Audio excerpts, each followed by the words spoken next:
আমেরিকায় বসবাসরত এবং গ্রিন কার্ডের প্রত্যাশী লাখ লাখ বিদেশি নাগরিকের জন্য এক বড় ধাক্কা নিয়ে এলো ট্রাম্প প্রশাসন।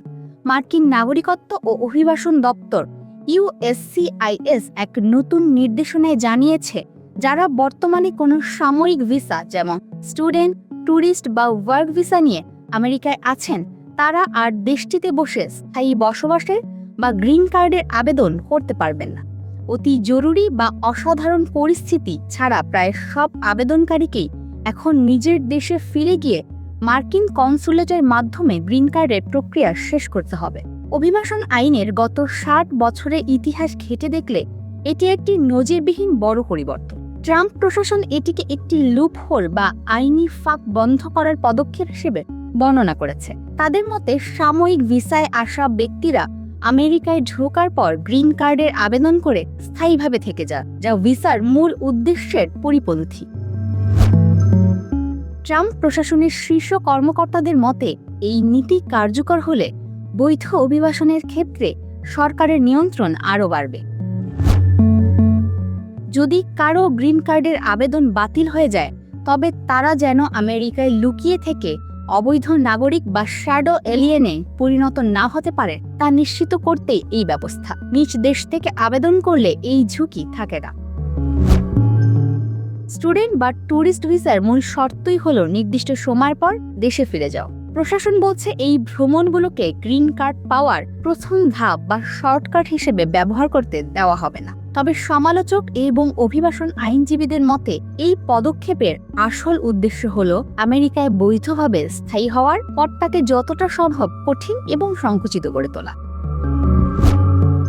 হঠাৎ এমন ঘোষণায় আইনি মহলে তীব্র সমালোচনা তৈরি হওয়ার পর ইউএসসিআইএস কিছুটা নরম সুর শুনিয়েছে। প্রশাসনের পক্ষ থেকে জানানো হয়েছে যে এই নিয়ম সবার উপর ঢালাওভাবে প্রয়োগ করার নাও হতে পারে। যারা আমেরিকার জন্য অর্থনৈতিক সুবিধা বয়ে আনছে কিংবা যাদের কাজ আমেরিকার জাতীয় স্বার্থে জরুরি, তারা দেশটিতে অবস্থান করেই গ্রিন কার্ডের আবেদন চালিয়ে যেতে পারবে।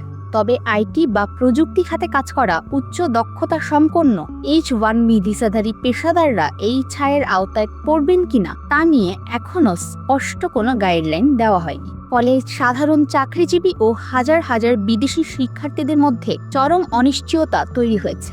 এই নতুন নীতির কারণে সবচেয়ে বড় সংকটে পড়বেন তারা, যারা মার্কিন নাগরিকদের বিয়ে করেছেন কিংবা দীর্ঘদিন ধরে বৈধভাবে আমেরিকায় চাকরি করছেন।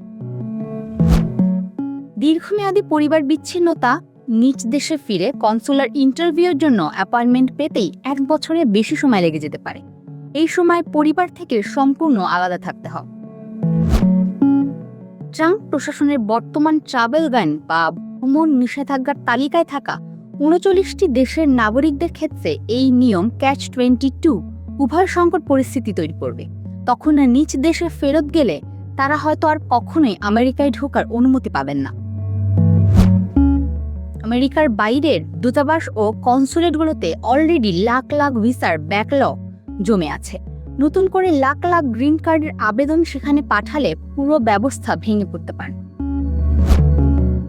এই ঘোষণা আসার পর থেকে আমেরিকার বিভিন্ন মানবাধিকার সংগঠন এবং অভিবাসন আইনজীবীরা আদালতের দ্বারস্থ হওয়ার প্রস্তুতি নিচ্ছে। তাদের দাবি, এই নীতি অত্যন্ত পরিবার বিরোধী এবং এর ফলে বৈধ পেশাদারদের হারিয়ে আমেরিকার ব্যবসায়িক প্রতিযোগিতা কমে যান। যেহেতু এখনো এই নীতি পুরোপুরি কার্যকর হওয়ার সুনির্দিষ্ট তারিখ ঘোষণা করা হয়নি, তাই অভিবাসন আইনজীবীরা আবেদনকারীদের আপাতত তাড়াহুড়ো করে আমেরিকা না ছাড়ার এবং আইনি পরামর্শ নেওয়ার পরামর্শ দিচ্ছে। আগামী দিনগুলোতে আদালতের রায়ের উপরই নির্ভর করছে এই বিতর্কিত নিয়মের ভবিষ্যৎ।